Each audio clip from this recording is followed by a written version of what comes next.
Como incorporar a comunicação não violenta no dia a dia? Essa live aqui vai ser para falar sobre isso. A gente vai fazer isso através de uma entrevista com a Renata Kurtz, que é uma participante aí da Colar. Se você não sabe o que é a Colar é uma comunidade online de aprendizado, de prática, de comunicação não violenta e empatia. Eu sou o Pedro Consorte, sou um dos facilitadores, junto com a Letícia Penteado, a Dani Rafael, a Paula Rocha.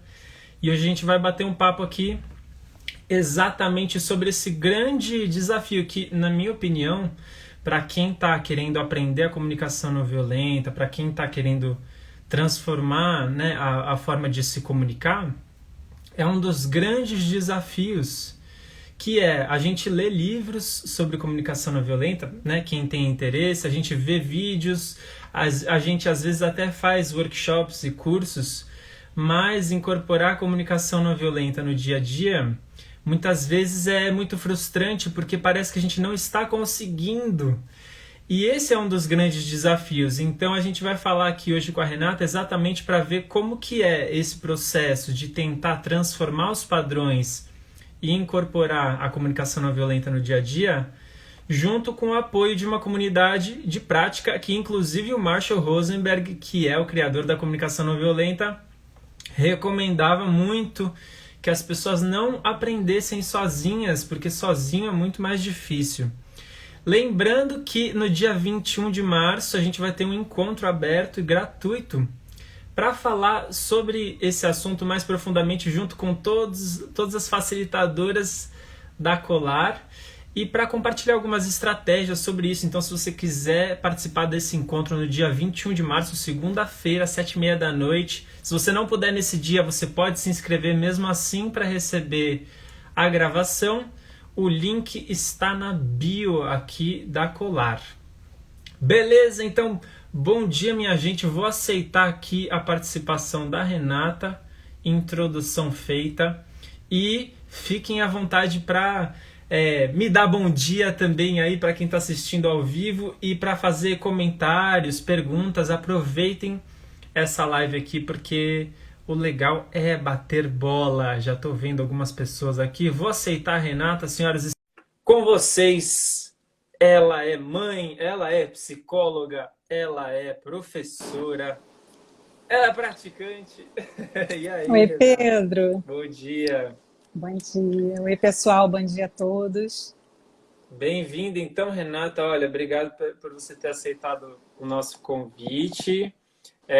Eu fiquei muito feliz, assim, de ter olhado o seu nomezinho lá na lista das pessoas, né, que estavam dispostas a trocar, a bater essa bola. E estou muito feliz da gente estar aqui.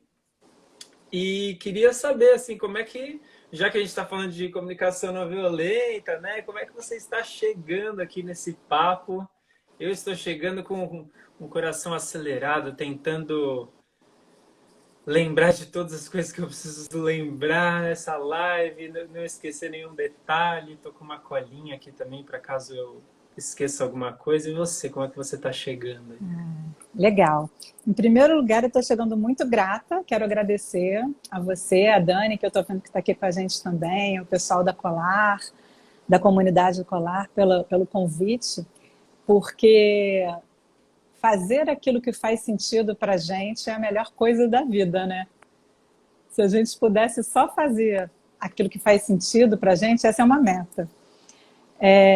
Para mim, eu fico sempre pensando nisso. E falar sobre comunicação não violenta e sobre a prática da CNV é o que mais faz sentido para mim. Uma das coisas que mais fazem sentido. Então, eu chego muito já, desde agora, nutrida, porque ter a oportunidade de conversarmos todos juntos, para mim, faz muito sentido. É isso que faz a vida valer a pena. Então, eu chego Que muito legal, grata Renata. e com muito sentido. E esse sentido, ele tem a ver com essa... Assim, pelo que eu te conheço, né, a gente vai aprofundar aqui já já, mas esse sentido ele tem a ver com uma coisa que é mais recente na sua vida, assim, de você ter se conectado com esse propósito de aprender e compartilhar a comunicação não violenta, é uma coisa mais mais recente, assim, ou já faz tempo que você está nessa, É, nessa, é nessa curioso, pesquisa? é curioso. Eu comecei primeiro, eu conheci a comunicação não violenta dentro da minha família. Não foi em curso, ou em workshop, ou em aprendizado. Então foi na prática. O que, de novo, faz muito sentido para mim, porque o Marshall dizia que CNV é a prática. Aprende-se o processo de escuta empática e de expressão honesta e os elementos para poder disseminar a prática. Mas isso não é CNV. O ensino da CNV é uma porta de entrada para que as pessoas conheçam, para de fato praticarem e viverem a CNV. E eu conheci a CNV através da minha cunhada, uma pessoa da minha família, que trabalhava com o Marshall e com um dos Que instrutores, legal. falecido recentemente, o Robert Gonzalez. E aí ela tinha 4 filhos e a gente conversava sobre CNV justamente na maternidade e na família. E eu fui me apaixonando por aí. E aí a vida profissional, a minha vida profissional seguiu outros rumos. Eu sou psicóloga, mas acabei trilhando um caminho para administração na carreira acadêmica. E mais recentemente eu fui encontrando a confluência disso tudo.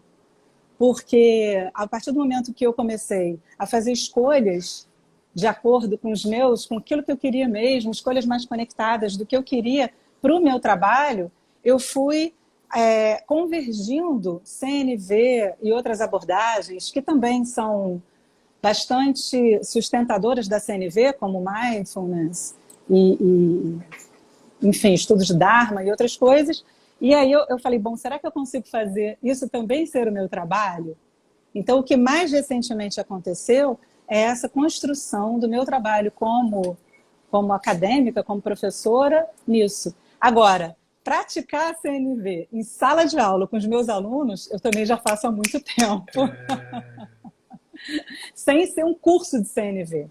Uhum. Sempre, Praticando sem nem necessariamente falar sobre CNV, você já estava ali. exatamente, exatamente. Sempre inspirando o que faz sentido, os valores, o que é importante, como é que a gente pode criar formas, não precisa chamar de necessidades, estratégias, valores, estratégias, mas como é que a gente pode construir oportunidades? Eu brincava, né? Se a gente chegar num ambiente e não tiver oportunidade, como é que a gente constrói? E a gente cria a partir daquilo que a gente sabe. Então, trabalhando o autoconhecimento, começando pelo autoconhecimento, que eu acho que é transversal, né? Há muitas discussões na universidade, né? E na Uhum. vida. Sim. Você sabe que eu tava escrevendo um e-mail agora há pouco para divulgar o encontro que a gente vai ter no dia 21 de março, né? Que vai ser o encontro para falar sobre esse assunto, para lançar o novo ciclo da Colar e tal. E aí eu estava escrevendo um e-mail e eu lembrava que tinha uma parte desse livro aqui, ó, o Criar Filhos Compassivamente, vai aparecer ao contrário, eu acho, né? Mas do Marshall, Sim. tem uma parte desse livro que fala sobre comunidades de apoio. E eu acho que foi uma das primeiras vezes que eu vi o Marshall falar assim mais explicitamente disso, falar, gente, é importante a comunidade de apoio, não sei o que, tal. Eu achei muito legal isso, né? Então, esse nosso encontro aqui hoje, ele tem um pouco a ver com isso, assim, né? Esse processo de incorporando a comunicação não violenta no dia a dia e exemplificando a sua experiência com a Colar, mas não precisa necessariamente ser a Colar, né? Pode ser qualquer outra comunidade que apoie o aprendizado, a prática, né? Esse processo de incorporação. Então, aqui no caso, você vai ser o exemplo de alguém que participou da Colar, mas existem outras comunidades por aí também, né? E eu queria te perguntar, assim, para quem não te conhece, se você pudesse dar um resuminho, assim, da sua trajetória, o que você faz, né? Da onde você veio, para onde você vai. Talvez para onde você vai, eu não sei se você sabe, mas da onde você veio, você talvez já saiba um pouco melhor. E então, duas perguntas, né? Sua trajetória e como é que você chegou na Colar. Para quem não conhece, a Colar é uma comunidade de prática aí online de aprendizado da comunicação não violenta. Tá, eu vou fazer um resuminho bem breve e vou procurar também fazer essas relações com comunidades de que eu já participei e da Uhum. importância que isso tem efetivamente para a nossa prática e para o nosso aprendizado. Eu entrei na faculdade de psicologia achando que ia trabalhar com clínica, apaixonada por psicanálise, fiz todas as disciplinas eletivas de psicanálise. E aí, no meio do curso, eu comecei a trabalhar com um professor sobre psicologia organizacional e descobri uma visão do coletivo e de organizações que eu não tinha. Porque quando eu entrei na faculdade, eu não queria trabalhar em empresa para aumentar o lucro do patrão, as custas dos funcionários e tal. E aí eu comecei a ver um papel transformador possível dentro das organizações. Eu falei, bom, pode ser que seja diferente do meu preconceito. E aí era para ficar 6 meses com ele, fiquei 2 anos, acabei me formando, indo trabalhar com recursos humanos, nunca cheguei a clinicar. E aí, quando eu fui fazer uma pós-graduação, não tinha em psicologia, nada que tivesse a ver com empresas. E eu fui para administração. E aí eu fiz uma pós-graduação, lato sensu primeiro, depois o mestrado. E no mestrado eu comecei a me envolver lá nos comecinho dos anos 2000, com o que estava começando de educação online. Eu trabalhei na Fundação Getúlio Vargas. E lá eu vivi a primeira comunidade. Porque o ambiente online ainda era desconhecido, ainda estava sendo construído, não tinha videoconferência, a gente trabalhava só com chat. E a gente a Fundação Getúlio Vargas criava comunidades de prática para os professores. Então a gente se formava, professor, assumia um trabalho e a gente tinha em paralelo uma comunidade de troca, de compartilhamento. E aquilo foi o diferencial do meu trabalho, super nutritivo, onde eu aprendi muito. E depois eu virei mentora de novos professores. Aí eu comecei a me envolver com a formação dos professores e parte do nosso trabalho de formação era em comunidades. Então eram chamadas comunidades de prática, porque já eram profissionais formados.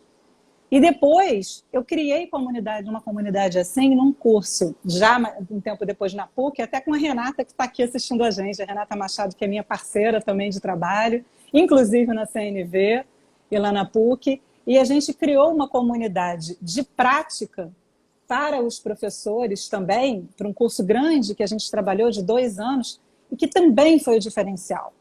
E o que eu trabalhava nessas comunidades? De acordo com aquilo que eu aprendi, que também vem da minha prática, e eu tenho que honrar esses parceiros, né? Um parceiro muito de trabalho, que até hoje é meu parceiro, que é o Leonel Trachtenberg. A gente aprendeu que primeiro se tratava de interação. E eu fiquei conhecida na época, lá na PUC, como a professora da interação socioafetiva no ambiente online. Aí, a Renata da interação socioafetiva, porque não é muito uma palavra conhecida no ambiente de administração, de gestão. E eu trabalhava muito fortemente isso. Gente, é um pertencimento, é um apoio, não é uma troca. Na comunidade, você não tem uma troca como uma relação comercial, mercantil, porque isso é uma troca. Quando a gente fala assim, o que nos une é um propósito em comum. É um primeiro passo. Mas quantas vezes a gente tem grupo de pessoas que têm um propósito em comum e aquilo não é uma comunidade? Então, um propósito em comum é muito importante. É uma comunidade de troca. Também a troca é muito legal. Mas se você for no Mercadão, você vai ver uma comunidade, você vai ver trocas e aquilo não é uma comunidade.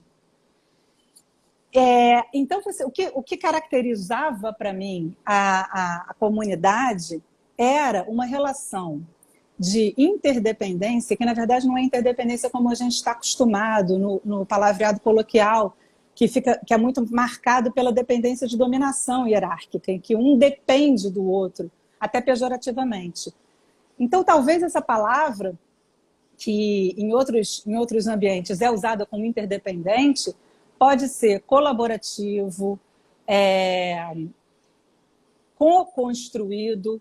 Então, muitas vezes, as decisões eram tomadas, a gente jogava uma ideia e as decisões eram tomadas ouvindo todo mundo, e uma costura, né? A gente brincava que era uma costura textual. E a gente trabalhava isso com os alunos. Essa costura incluía todas as vozes. E quando uma pessoa se reconhece, vê a sua voz reconhecida naquele todo, isso é valor. Ela se sente valorizada, ela se sente vista, ela se sente ouvida. E até agora eu não falei comunicação não violenta, mas isso é prática da CNV. Então, o objetivo daquele que gerencia, constrói, não sei, sustenta uma comunidade, é buscar essa inclusão.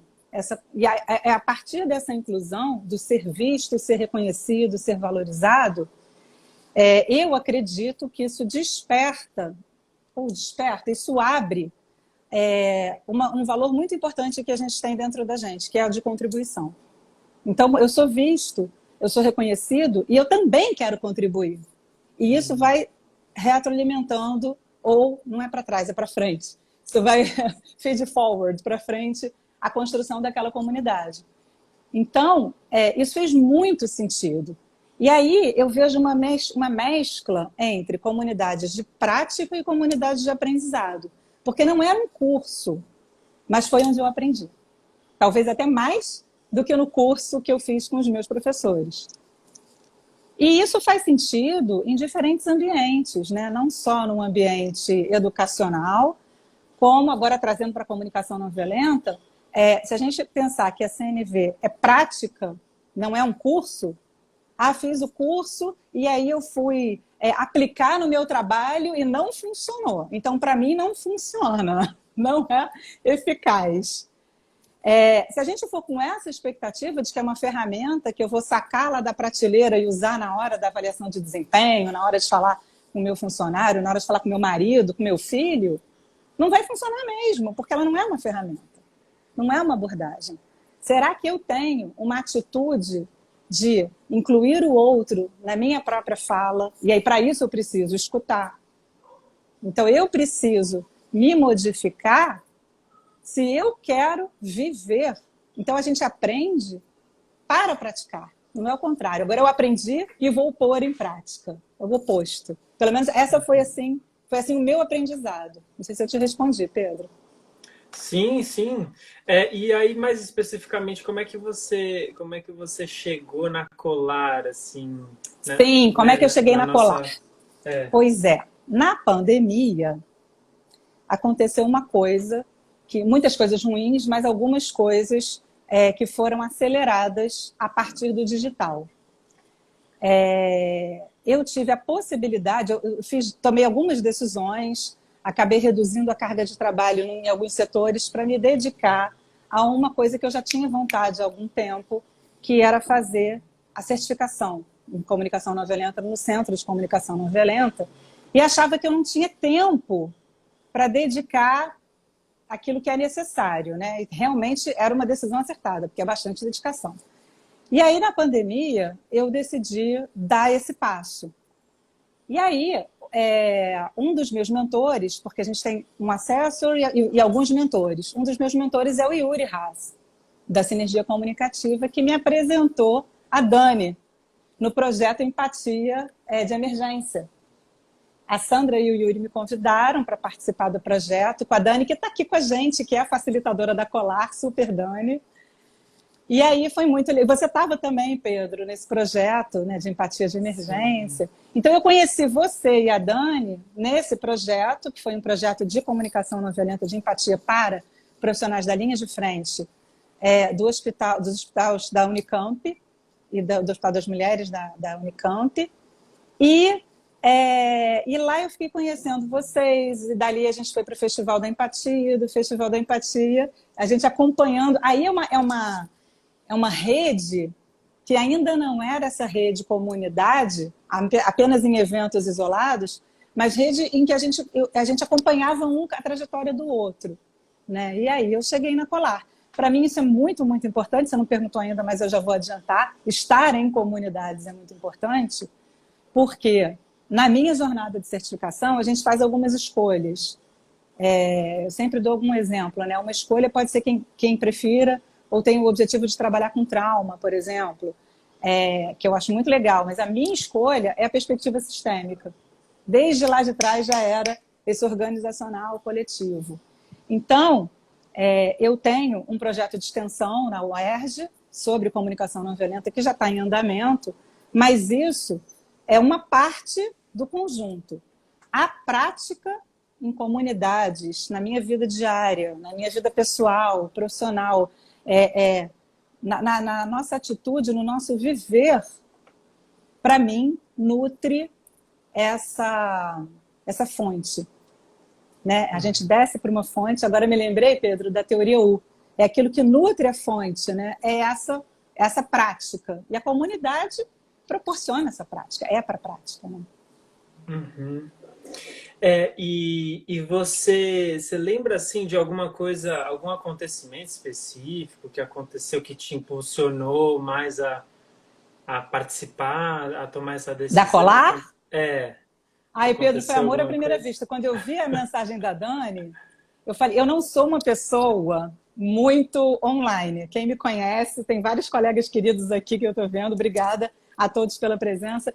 Quem me conhece sabe disso. Eu tenho aquela fama de a gente bota no grupo de WhatsApp e a Renata vai ler daqui a uma semana. Então, quando eu vi a mensagem da Dani, eu acho que faltava um dia ou dois para fecharem as inscrições. E eu pensei assim, meu Deus, é agora, para tudo que está fazendo e se inscreve, porque senão eu vou perder as inscrições. Então eu não pensei meio segundo, sabe? Foi o chamado, o que me impulsionou? O chamado para a prática.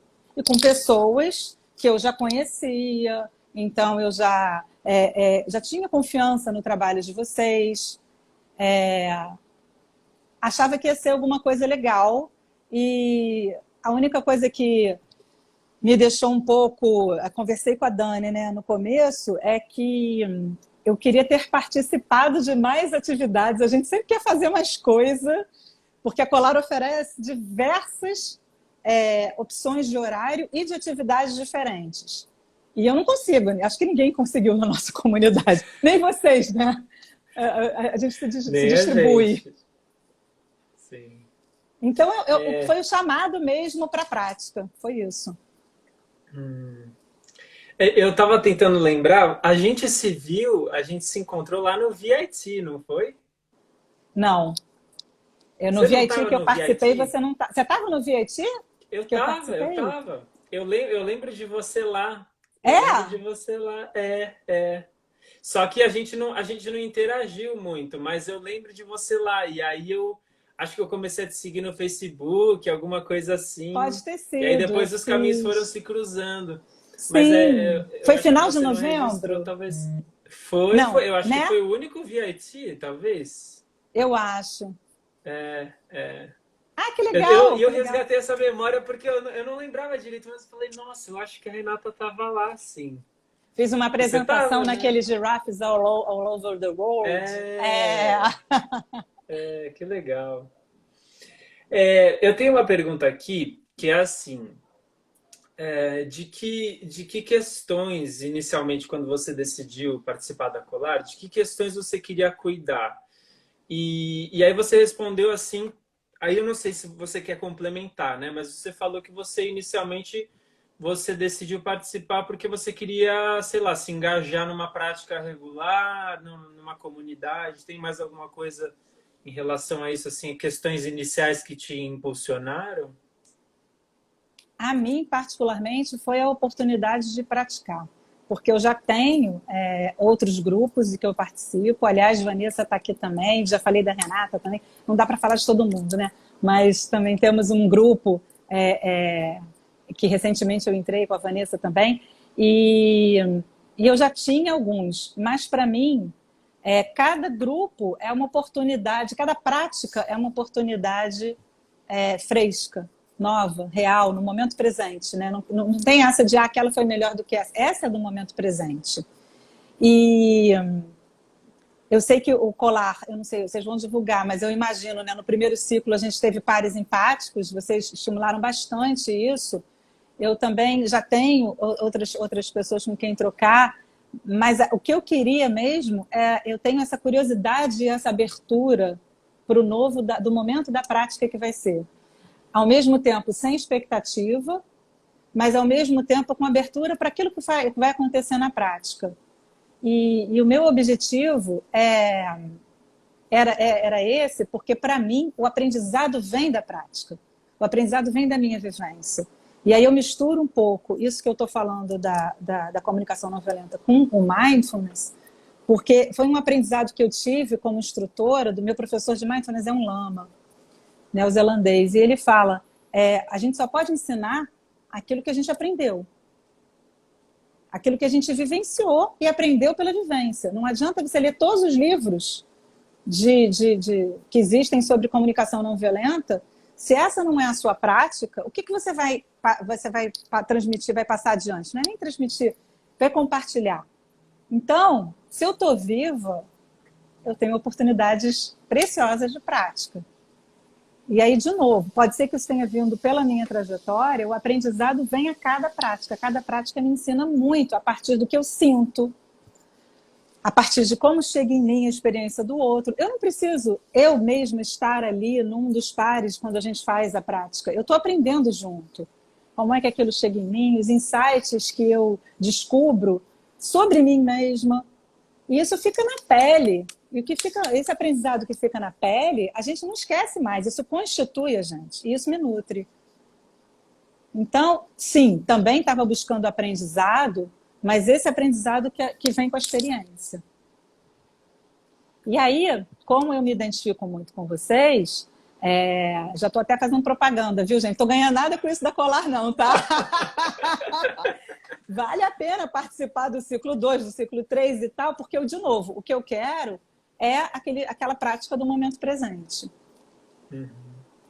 E você está falando, né, dessa diferença assim entre a gente que muitas vezes é um pouco a trajetória, né, de quem chega na comunicação não violenta, que é assim, lê o livro, faz um curso, né? E assim, pessoalmente para mim foi um pouco uma virada de chave, assim, essa coisa de me dar conta da importância da regularidade, da prática, e disso que você falou, né? Principalmente se você quer compartilhar.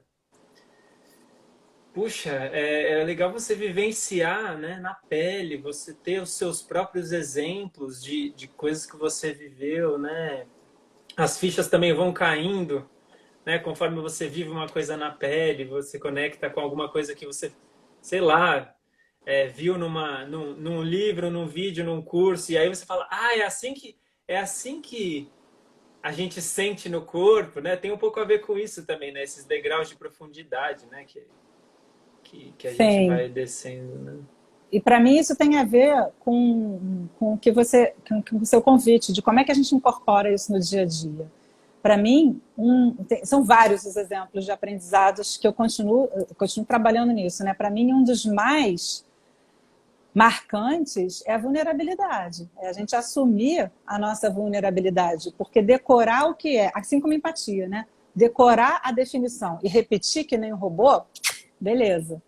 Mas a vulnerabilidade também, decorar tudo o que 3, 4, 5 autores falam e seguir adiante, beleza. Mas como é que você aprendeu a vivenciar a vulnerabilidade na sua trajetória? Isso é muito difícil. E eu tenho pontos marcantes quando eu vi treinadores certificados da geração do Marshall em reuniões, não sei se você estava nessa mesma sessão, no VIT a gente viu isso, a gente vê isso sempre, assumindo a vulnerabilidade dele na frente de todo mundo. E falando, não consegui, paralisei, empaquei, não consegui. E aí quando eu penso assim, meu Deus, isso é libertador. Ver uma pessoa assim, assumindo essa... Aí você entende por que a vulnerabilidade empodera, o que é o poder com... E isso não acontece no curso, isso acontece numa sessão de prática. Então, isso vai me ajudando a me transformar, a pensar sobre mim. Onde é que está a minha arrogância? Em que momentos do meu dia a dia se é que eu consigo perceber que eu sou arrogante, ao invés de ser vulnerável?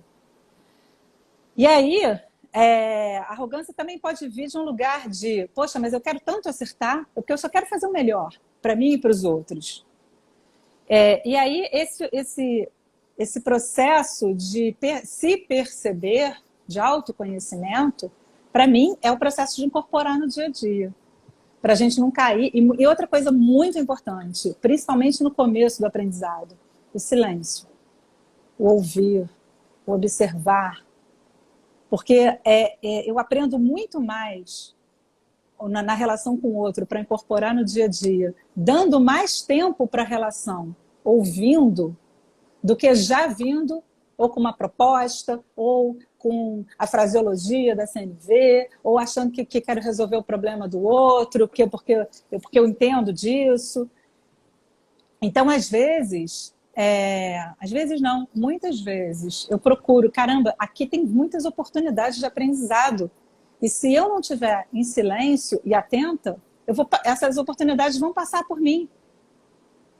E muitas vezes as situações caminham para as necessidades em comum, caminham para que as pessoas, pelo menos, percebam as suas próprias necessidades quando eu estou em silêncio. Quando eu tenho essa pausa, essa paciência para esperar o tempo daquilo acontecer. Isso é prática. A gente não pode falar, tá, um curso, então o outro fala, você espera 5 minutos antes de falar. Não tem como. Uma coisa é você falar, alguém te explicar e você falar assim, entendi. E outra coisa é quando a gente, né, vive a situação ali do dia a dia que aí é bem diferente, né? Quero dar um salve para Sandra Caselato, que entrou aqui, uma das minhas professoras aí de comunicação. Já falamos de você hoje, Sandra. Obrigada. Rê, me diz uma coisa, assim, teve alguma coisa específica na proposta da Colar, assim, que te fez dar um voto de confiança? Foi você já conhecer algumas pessoas da Colar? Teve alguma coisa que você identifica, assim? Olha, como eu falei, né, a gente já se conhecia, então eu já sabia que vinha coisa muito boa, mas eu acho que a forma... Bom, eu participei, acho que a maior parte das minhas participações foram com a Letícia, né? A gente participou da Aplicada, CNV Aplicada, das discussões do Clubhouse, e por causa do meu horário. Não foi preferência, foi a minha possibilidade de horário na semana, onde deu para encaixar. E eu acho que a autenticidade com que a Letícia se colocava e também permitia com que as pessoas se colocassem. O que eu quero dizer com autenticidade? É mais do que a nossa verdade. É um desnudar, sabe? Porque a nossa verdade parece que a gente já tem as verdades prontas e a gente vai apresentar e botar na mesa. Não é isso. Mas é uma abertura total para o outro e se desnudar, que tem de uma coragem que a gente só desenvolve com o tempo também. É aquela coisa, né? Como eu sou professora, é aquele friozinho na barriga que dá quando você entra em sala de aula e não conhece a turma, e você não sabe o que vai acontecer, ou quando você entra num projeto que é artesanal, você não tem aquele plano de ensino preparado, porque ele é co-construído com a turma, e você não tem controle, acho que é isso. A Letícia não tinha controle sobre o que ia acontecer naquela sessão de CNV aplicada, mas ela estava ali com a presença dela. E para mim é isso, para mim é assim que a gente vive a CNV, né? Com a total presença para o outro, disponível, sem saber o que vai acontecer ali. Então, eu acho que encontrar alguém vivendo a CNV, praticando a CNV de uma forma que eu também acredito, dá aquela cola, no bom sentido, né? A cola de, bom, isso aqui ressoa naquilo que chega em mim também. Acho que foi isso. Obrigada, Letícia. Obrigado, Letícia, que está aí também, né? Dani e Letícia, acho que a Paula estava por aí também. Paulinha também chegou. Equipe completa, né? Hoje a gente deu sorte de encaixar todo mundo aí. E, gente, também, se alguém tiver alguma pergunta aí para mim ou para Renata, pode ficar à vontade para comentar, né? Ou fazer algum comentário. Queria te perguntar, Rê, teve alguma dificuldade, assim, algum desafio maior ao entrar na Colar? Teve alguma coisa que você lembra? Assim, você já falou um pouco desse desafio de querer participar de vários encontros e, né, uma frustração de só encaixa alguns horários e tal. Esse foi o grande desafio ou teve mais alguma coisa, alguma dificuldade que apareceu? Dificuldade para mim não teve. Alguns enlutamentos que dizem respeito exatamente a mim, eu vi que a comunidade ela foi muito acolhedora para quem pedia escuta de emergência também, para quem precisava de escuta para aquele momento ou para aquele dia. E justamente como eu não conseguia acompanhar o grupo, que era muito profícuo, muito produtivo, eu só conseguia oferecer escuta em particular e receber escuta em particular dos pares empáticos que foram combinados pela própria dinâmica da Colar. Mas aqueles que pipocavam no grupo, eu ficava assim, meu Deus, com uma sensação de que esse desejo de contribuição eu não estava conseguindo acompanhar. E também esse mesmo chegou um momento que eu falei assim, bom, gente, vou levantar a toalha, mas de acompanhar aquilo tudo, muita coisa eu não consegui mesmo. Então, enlutamentos de aquela vontade de você querer ser mais colaborativa do que você foi, né? Mas ok, eu acho que isso as pessoas compreendem também, né? Que mais? Acho que não. Acho que, bom, é combinado que as sessões não ficam gravadas, então algumas sessões eu gostaria muito de ter assistido depois, de ter participado. Eu fiquei lutando isso também, mas ok, eu continuo preferindo, concordo que não sejam gravadas. Essa sessão fica, viu, gente? Eu estou vendo a Dani escrever aqui. A gente está falando das práticas lá, né, na Colar, justamente para garantir essa confidencialidade, esse espaço de segurança. Então, são enlutamentos assim, de quem realmente gostaria de poder estar em 2 lugares ao mesmo tempo, mas não dá, né? Isso é para tudo. Que eu me lembre. Uhum. Tem mais a ver com o tanto de coisa rolando e você conseguindo se engajar naquilo que você conseguia se engajar. Exatamente. E naquilo que eu consegui, que cabia no meu horário, eu acho que eu fui a todas. Porque era segunda tarde. Segunda tarde eu tinha aquele espaço, aí eu acho que eu não faltei. Porque eram todas muito potentes. E o Clubhouse também. Nós tivemos numa só sobre o Grok, né, Pedro? Porque era um dia também que eu tinha aula, mas aquele dia foi cancelado, Colar. Sim, que foi numa sexta-feira, não foi? Numa sexta de manhã. Queria te perguntar, você já falou um pouquinho assim, né, sobre o que te motivou a participar, né? E a importância que você vê da prática regular. Eu entendi que foi esse o grande motivo, né? Você queria uma prática. Assim. Tem mais um. O espaço para falar é agora? Pode ser. Pode. Quando eu comecei o processo da certificação, um dos meus objetivos era entender, eu conversei isso com a minha assessora, a comunidade de CNV no Brasil.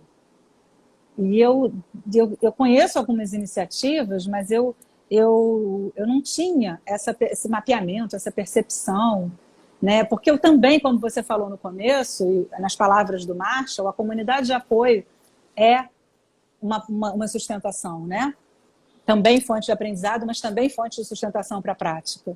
Então, eu ficava assim, cadê? Comunidade, comunidade, comunidade. E aí eu fui vendo que existem diversas iniciativas, algumas convergem mais, outras divergem mais, como eu falei, tem várias dimensões e âmbitos, né, de trabalho, de cada perspectiva, e eu continuo achando, eu não tenho mais aquela ideia de que haveria uma comunidade coesa no Brasil, como não existe no mundo todo. Eu fui aprendendo como era em outros lugares do mundo também. Mas eu fui pensando assim, acho que a comunidade, uma trilha, continua sendo uma sustentação, e fui buscando aquelas com quem eu me afinava mais de acordo com aquilo que eu estava buscando, aquilo que eu queria trabalhar. Então, eu continuo achando a comunidade uma potência de sustentação, de apoio, de aprendizagem, de prática. Mas acho que a gente pode ter comunidades no plural. Acho que a gente não precisa mais ter um modelo estrutural único em que todas são subcélulas ou subsistemas de um sistema único. Eu vejo isso hoje mais distribuído, sabe? E com vários pontos de encontro e de interseção, mais organicamente mesmo. E a Colar, talvez, quem sou eu, né? Mas talvez para mim represente também um desses nós, desses elos. E cada comunidade também tem o seu jeitão, né? A sua proposta. E porque acho que, não sei, pessoalmente, pelo menos para mim, eu tive algumas frustrações com propostas que se diziam que eram comunidades, mas aí chegou em algum momento, eu vi contradições, eu vi alguma coisa assim. E aí, depois de um tempo, eu comecei a perceber que isso acontecia em todo lugar, assim, em todo lugar tinha alguma esquina ali que rolava alguma contradição, alguma coisa, mas que ao mesmo tempo tinha alguma coisa que aquela comunidade dava conta de fazer e dava conta de oferecer. E aí dependia um pouco também do que eu esperava, né, da minha sintonia ali com aquela comunidade. Então eu entendo que tem um pouco disso, né? Cada comunidade vai oferecer uma coisa e dependendo da sua sintonia, você vai se identificar mais com aquela proposta, você vai se beneficiar mais, né? Ou menos. Sim. Sim, eu acho Diga. que isso tem a ver com as nossas escolhas, sabe, Pedro? Porque esses pontos, me fugiu agora a palavra que você usou, pontos de. Me veio como pontos de dissonância. Eu não sei exatamente a palavra que você usou, não chegou a ser conflito, mas. Né, isso sempre vai acontecer, sabe? Eu acho que eu não tenho essa expectativa de que, bom, então a comunidade Colar, ou qualquer outra que seja, por ser uma comunidade, vai ser assim, assim, assado, e se não se encaixar naquela expectativa que eu tenho de que é encontrar uma comunidade, então não serve. Eu acho que isso não existe. Eu acho que eu abandonei essa... Eu até posso reconhecer quais são as minhas expectativas, mas entendendo que são expectativas. Então, quais são as minhas escolhas nessa relação que se constitui? Elas continuam escolhendo essa escolha como se estivesse celebrando bodas, né? Você, depois de um tempo de casado, você continua escolhendo o mesmo marido, continua escolhendo a mesma esposa. Então, quer dizer que a outra pessoa é perfeita para aquilo que você precisa? Não, mas as minhas escolhas continuam sendo essas. Eu acho que isso humaniza mais a visão que a gente espera também da comunidade. Porque somos todos perfeitamente imperfeitos, né? Então, eu olho para isso até com certa compaixão, sabe? E vejo quais são as minhas escolhas. Se eu não me engano, tem uma frase do Marshall que fala alguma coisa nesse sentido, assim, que vale a pena fazer as coisas menos do que perfeitamente, né? Aprendemos com a Sandra e com o Yuri. Tudo aquilo que vale a pena ser feito, vale a pena ser feito imperfeitamente. Exatamente. Eu acho, se eu não me engano, tem até no final desse livro aqui também, ó, Criar Filhos Compassivamente. Acho que é uma das últimas frases, se eu não me engano. E me diz então, Rê, você entrou... tem alguns comentários que apareceram aqui, eu estou vendo um comentário, né? Tenho muito interesse pela CNV, vou iniciar uma pós no assunto como participar, aprender e contribuir com a Colar. Se você quiser, quem quiser receber as informações sobre a Colar e atualizações e inscrições, clica no link que está na bio da Colar, porque aí você vai entrar no grupo de WhatsApp lá, a gente vai ficar te atualizando. Qualquer coisa também, qualquer dúvida, é só mandar uma mensagem no privado.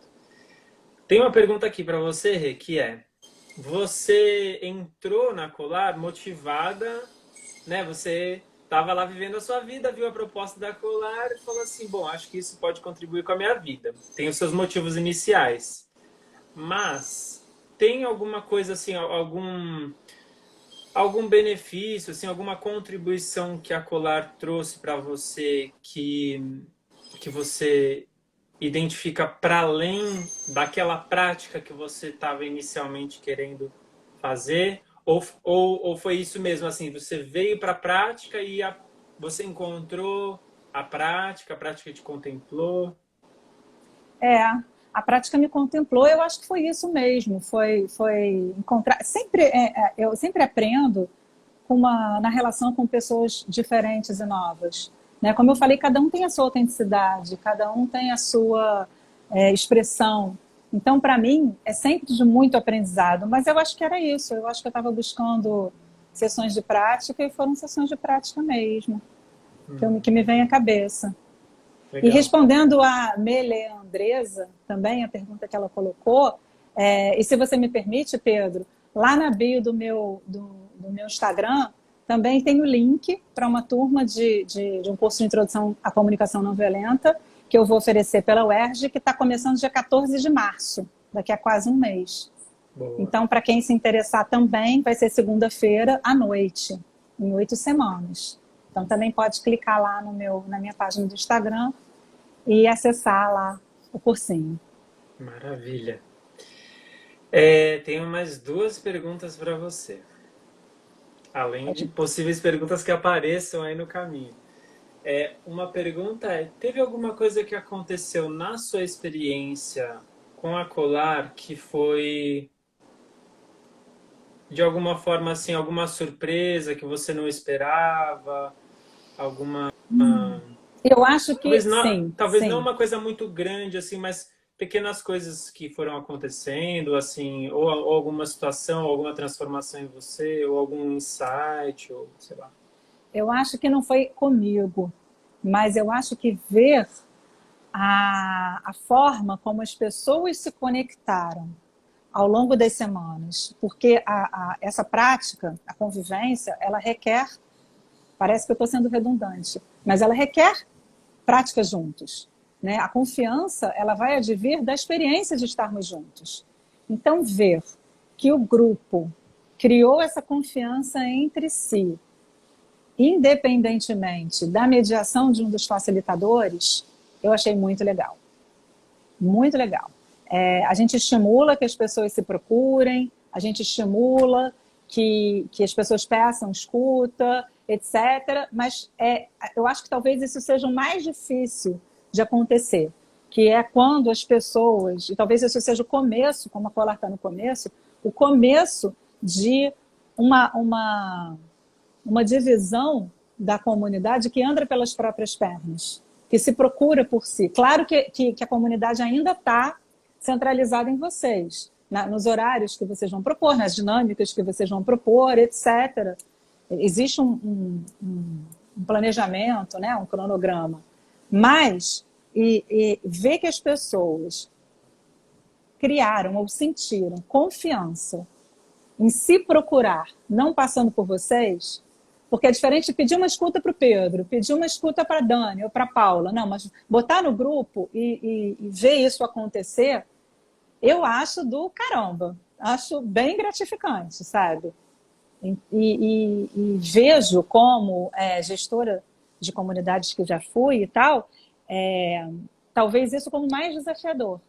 Fazer com que as pessoas proativamente exerçam essa autonomia, sem que seja centrado na figura do moderador ou do mediador. Isso eu achei muito legal.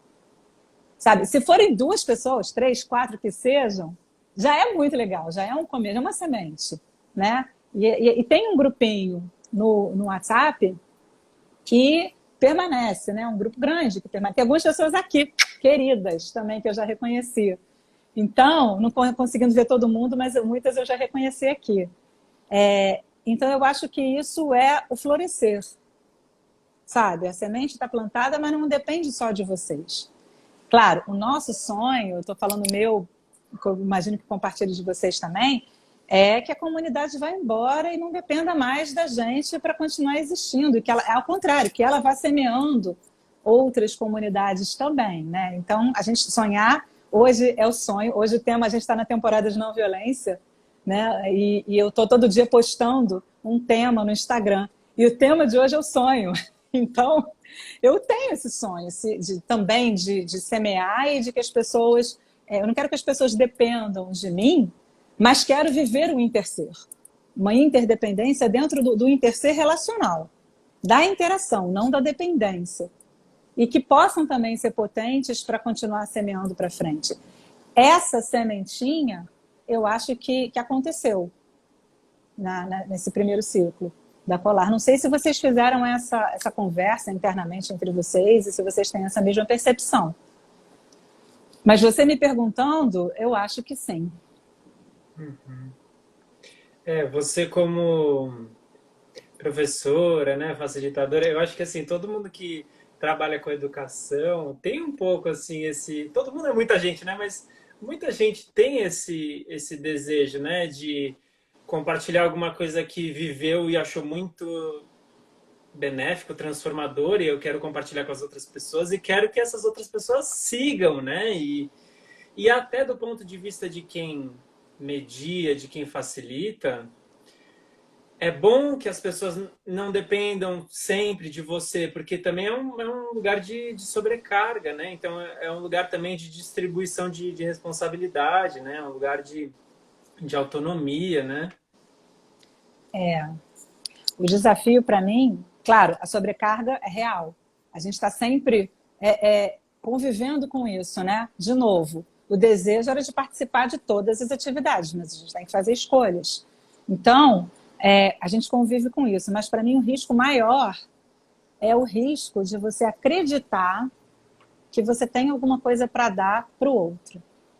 E você eliminar com isso a possibilidade do outro perceber o que ele já tem também, para dar para ele mesmo, para descobrir e para construir. Porque, por exemplo, trazendo para a CNV, eu ainda sinto um impulso em mim, e não sei se vou um dia deixar de sentir, de quando você escuta o outro, e aí isso tem a ver também com compaixão, talvez em algum momento eu ainda sinto que a escuta às vezes parece que é pouco. A gente quer fazer, a gente quer prosseguir naquela relação. Mas aí eu sempre me lembro que é importante esse espaço de que o outro descubra as descobertas dele, crie, é um processo artesanal, né? Crie e teste estratégias de cuidar dessas necessidades. Então, aprender a respeitar isso, para mim, vou ser redundante, é um aprendizado. E quando você está no papel de facilitador, e se as pessoas também não se empoderam, eu acho isso uma das ameaças, dos riscos, né? De as pessoas esperarem de você alguma coisa que, na verdade, vai torná-las mais potentes. Se elas descobrirem e testarem, isso não funcionou, aquilo pode ser que funcione e tal. Para mim, esse risco é maior até do que da sobrecarga. Uhum, uhum. É, queria te perguntar uma coisa, uma última pergunta, assim, que tem alguma coisa, bom, você falou que você já passou por várias comunidades, né, várias propostas de comunidades, já como participante, como facilitadora, como gestora, eu entendi, né, também, Não e todas de CNV, né? Ao longo da não vida. todas de Isso, CNV, sim, isso. mas propostas, né, de comunidades, assim. E aí tem alguma coisa, e se não tiver, tudo bem, tá? Mas é mais uma curiosidade, assim, tem alguma coisa única, tem alguma coisa que você só encontrou na Colar? Tem alguma coisa especial, assim, que você... E se não tiver, tudo bem, mas é uma curiosidade, assim, de saber, comparado com por onde você passou, né? Acho que já falamos, Pedro. Não tá me ocorrendo alguma coisa além daquilo que a gente já falou. Uhum. Era só para ver se não Talvez, escapava nada, assim. talvez, estou pensando.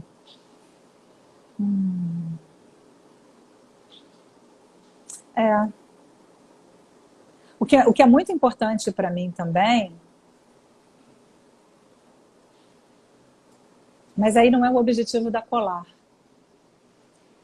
O que eu pensei o que é um desafio também para as comunidades é você co-construir com as pessoas da comunidade e não com a equipe de facilitação. Isso é um desafio, sabe? E ouvir das pessoas, a gente vai fazer uma comunidade, mas vocês querem uma comunidade de quê? O que vocês querem? Isso para mim é um dilema, quando você fala em comunidade. E talvez a Colar tenha feito isso nos encontros que o tema era aberto e as pessoas durante a semana diziam o que elas queriam. Mas isso é sobre a atividade e a facilitação, não sobre a comunidade, que é diferente. Não sei se eu estou sendo muito confusa. Então, nesse aspecto de deixar atividades sem tema definido, eu já vi isso acontecer nos encontros do Centro de Comunicação Não Violenta. Mas aqui no Brasil, das que eu tenha passado, e eu acho que isso é legal, se deixar assim, sem temas definidos e combinando com as pessoas o que vai ser, pode acontecer. Eu já vi assim, a gente vai e decide na hora. Não é o que vocês fizeram. A gente ia listando o que as pessoas sugeriam, isso é legal.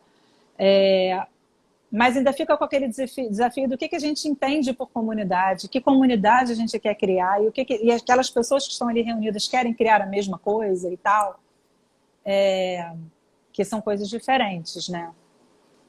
E a gente se apoia em quê, né? E com qual profundidade. Né? E como é que desenha tem vários entendimentos, né? Do que é comunidade, né? Tem o Dominique fala, né? Se eu não me engano, é uma fala dele, que ele fala assim, comunidade é correr risco junto.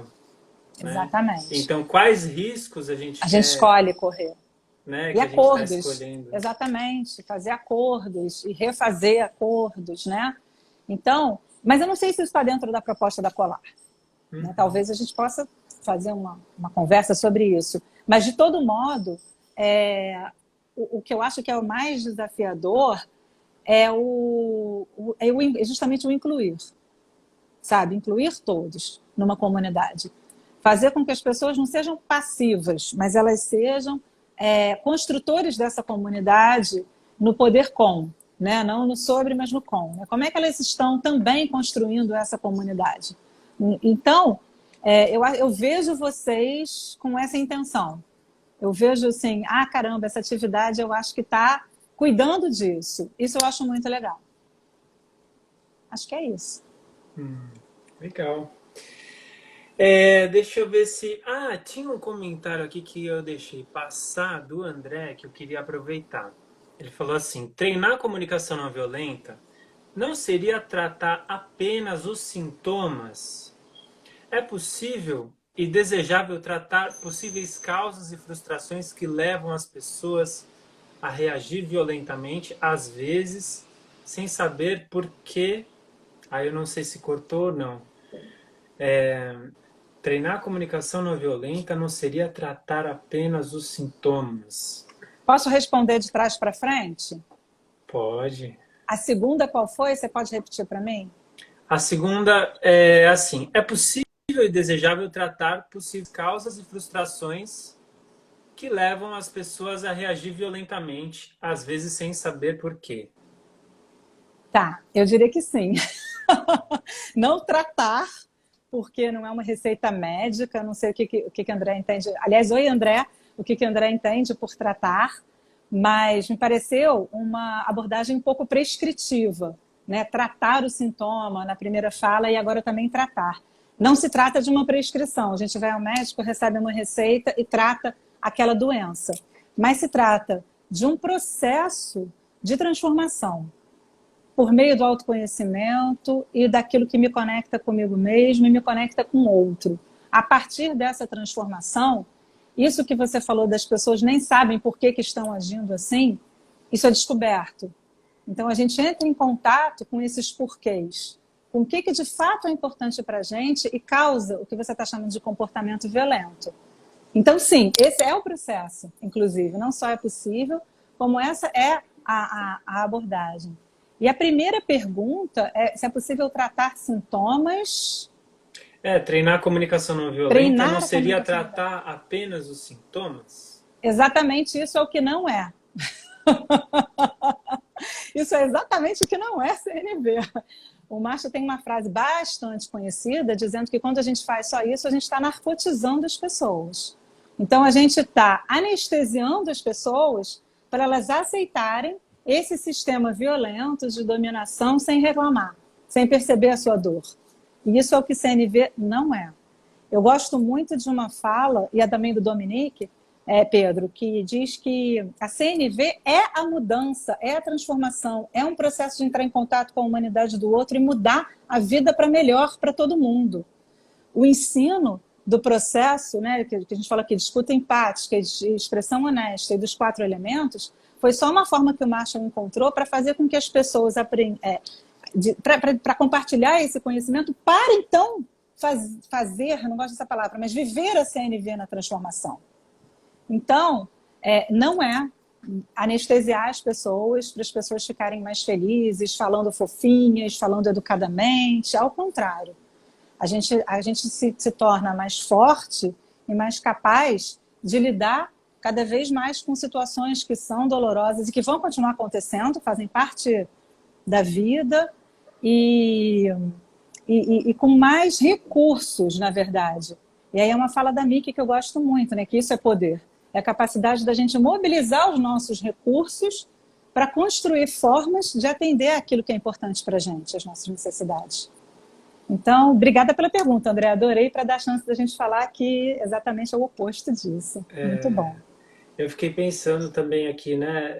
Pelo que eu entendi do que o André falou, é uma sensação de que até onde ele conheceu a comunicação não violenta, parece que ela é uma coisa mais assim, trata os sintomas, mas não mexe muito nas causas, né, que levam as pessoas a se comportar violentamente. Então é quase como se fosse, do jeito que eu entendi, né, quase como se fosse uma coisa mais superficial, assim, que muda alguma coisa, mas não muda profundamente, né? Sim, desculpe. Não, só complementar que eu acho que, assim, às vezes isso pode até acontecer dependendo do nível de envolvimento da pessoa com a própria comunicação não violenta, assim, né? Porque se ela se envolve de uma forma mais superficial, eu acho que ela vai trabalhar mais superficialmente mesmo, né? E aí, conforme ela vai se envolvendo cada vez mais, ela vai vendo que dá para ir descendo os degraus e aí mexendo em coisas cada vez mais profundas, né? Mais estruturais. Muita gente que ouve falar de comunicação não violenta assim acha que se trata de como que a gente, quais palavras a gente usa, como é que a gente se comunica, né? E aí tem várias esferas que são muito mais profundas e que a gente vai descobrindo conforme a gente vai se aproximando mais, aí vai vendo mais detalhadamente, né? Sim, e uma das críticas que o próprio processo de certificação do CNV aborda também é de como é que a gente trabalha satisfatoriamente as 3 dimensões da comunicação não violenta. Intrapessoal, você com você mesmo, André, num processo de autoconhecimento e de escolhas pessoais, interpessoal e também o sistêmico. Então, o desafio é chegar nesse sistêmico, como o Pedro está falando, né? Nessas camadas mais profundas que causam o sofrimento, a violência e a dominação. Porque se isso não mudar, a gente não está vivendo CNV, né? E aí talvez entra um pouco também o papel da comunidade, né? Porque pessoalmente eu sinto que eu consigo dar conta de um nível de aprendizado, mas eu sinto que quando a gente cria a comunidade, ela ajuda a gente a ter um gostinho maior de mudança estrutural. Não sei como é que é para você isso, Rê. Sim, é por isso que para mim é isso que faz sentido. A gente tem que ir para a prática, porque a prática vai fazer um insight numa pessoa, a pessoa já vai mudar alguma decisão, alguma escolha que ela faria, ela vai fazer diferente, a maneira como ela vai inspirar outras pessoas. Isso também é uma forma de transformação. E eu não tenho essa resposta, tá, Pedro? Eu tenho muita... Pedro e todos, né? Eu tenho muito essa pergunta. Como é que eu posso ampliar o meu potencial de fazer transformação social? Eu não sou presidente da República, eu não sou... eu preciso ser uma gestora de nível estratégico para criar uma organização diferente. Por onde são os meus caminhos? Dentro daquilo que são as minhas escolhas também, inclusive profissionais. Então, eu estou sempre pensando nisso, mas o pensar sistêmico já muda a minha visão de mundo. Sabe? Eu quero fazer isso, mas eu quero fazer isso que seja dando uma resposta para o meu afilhado que tem 3 anos de idade, quando ele fala, eu não tenho medo, porque eu sou corajoso. A gente lendo um livrinho de historinha, aí eu falei, nossa, João, a Dinda tem um monte de medos. Então, seja da forma como eu estou falando com as pessoas, eu penso assim, isso vem de um lugar, o Leandro trouxe o capitalismo, isso vem de um lugar sistemicamente estruturado que pode ser repensado. né? Esse é o nosso desafio. Esse é o nosso desafio. Então, Rê, quero agradecer você, quero saber, assim, considerações finais, você quer falar mais alguma coisa, você quer dar os seus contatos, fazer alguma divulgação de Sim, curso ou de qualquer outra coisa que você queira aí?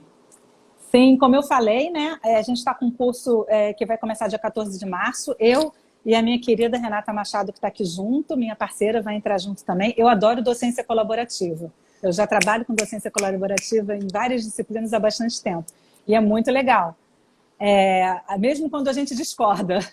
Então, tem essa turma, dia 14 de março, e tem um projeto de extensão na UERJ, de extensão universitária, é para a sociedade, é para todo mundo, que também tem círculos. Então, é, se quiserem me adicionar e me procurar, e aí a partir daí a gente vai entrando em contato. A ideia é essa, disseminar. E estamos juntos na Colar no segundo ciclo. Maravilha. Você sabe que você falou dessa coisa de, e se for para discordar também, né, junto, pode discordar. Uma vez eu vou fazer um curso de facilitação de grupos, e aí a pessoa que estava dando o curso falou assim: olha, gente, não discordem na frente dos participantes. Eu achei aquilo tão maluco, porque é tão diferente assim, né, do que eu acredito, porque a gente, poxa, diversidade de opiniões e, né, e assim, essa proposta de se vulnerabilizar mesmo, né, da gente falar, bom, é isso, eu penso de um jeito, a outra pessoa pensa do outro. Às vezes tem até um conflito na facilitação, na frente das pessoas, e como é que a gente trabalha com isso, né, porque conflito Sim. faz parte Sim, esse meu da vida, parceiro, né? o Leonel, a gente dá aula juntos no mestrado. E às vezes eu falo uma coisa, ele fala: olha, legal isso, mas eu penso exatamente o contrário. E aí ele fala. E são algumas das melhores avaliações que a gente recebe. Os alunos amam, amam. Porque todo mundo tem o direito de pensar e de questionar e de criar. E com respeito, e com amor, né? Com cuidado com o outro também. Muito legal. É. Então, gente, olha, dia 21 de fevereiro, quem quiser participar do encontro, o link está na bio, vai ser um encontro gratuito para aprofundar esse tema, vai ser com toda a equipe da Colar lá e a gente vai apresentar também a proposta de novo ciclo. Então, quem quiser participar, o link está na bio. E, Rê, muito obrigado, valeu demais aí pela participação, pelas contribuições e reflexões todas. E aí a gente se vê na Colar. Sim, muito obrigada, Pedro, Dani, Paulinha, Letícia, todo mundo que está aqui. Seguimos juntos. Boa semana para todos. Boa Beijo. semana, valeu. Beijos, valeu, galera.